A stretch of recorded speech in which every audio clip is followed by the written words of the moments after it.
On November 18, 2013, Super Typhoon Haiyan, or historically known as Typhoon Yolanda, hit landfall in the Philippines. It was a Category 5 storm.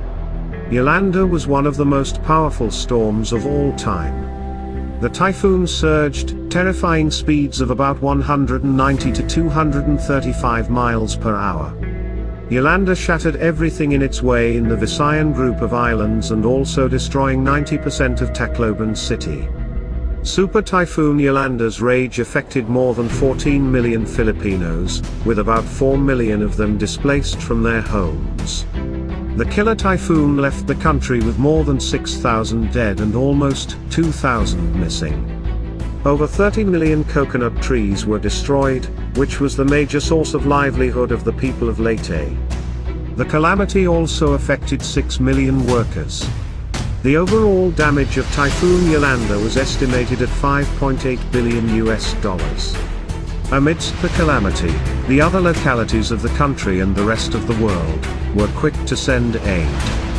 On November 8, 2016, during the wreath-laying ceremony in commemoration of those who died in Leyte, President Rodrigo Duterte showed his dismay because there were still only a few thousand families relocated.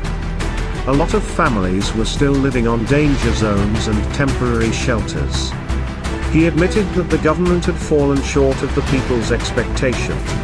And so he called on the government agencies, the local Water Utilities Administration, Department of Public Works and Highways, the National Housing Authority and also the Office of the Vice President, Leni Robredo, to fast-track the construction of the housing projects. On August 6, 2020, the chairman of Task Force Yolanda, Cabinet Secretary, Carlo Negrales, announced that the national government has finally completed its housing projects affected by the super typhoon in Ormoc City, Leyte.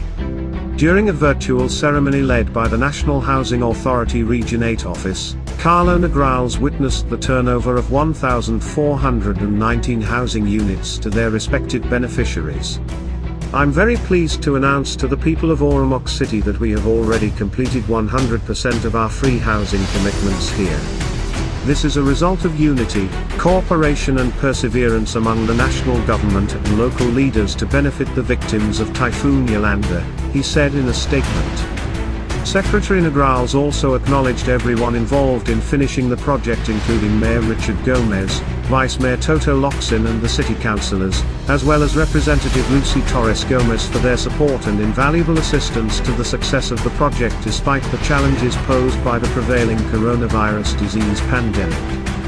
Mayor Gomez said, "We hope that the assistance from the national government doesn't end here. Our residents need more housing. We're truly grateful for this free gift to the people of Ormoc." A few days later, Carlo Negrales once again led a virtual ceremony with national and local officials in the distribution of completed housing units to beneficiaries in Cavite, Biliran province. The turnover of 258 housing units at the Yolanda Permanent Housing Project is a part of the Duterte administration efforts addressing the needs of the victims of Typhoon Yolanda.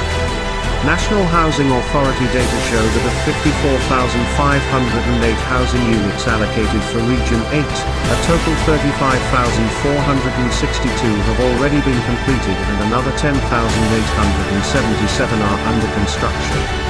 Secretary Negrales said the government never faltered in its commitment to provide safe and secure housing to the Yolanda victims, saying President Duterte continues to address the pressing needs of the Filipinos with the assistance of various agencies, local government officials and stakeholders.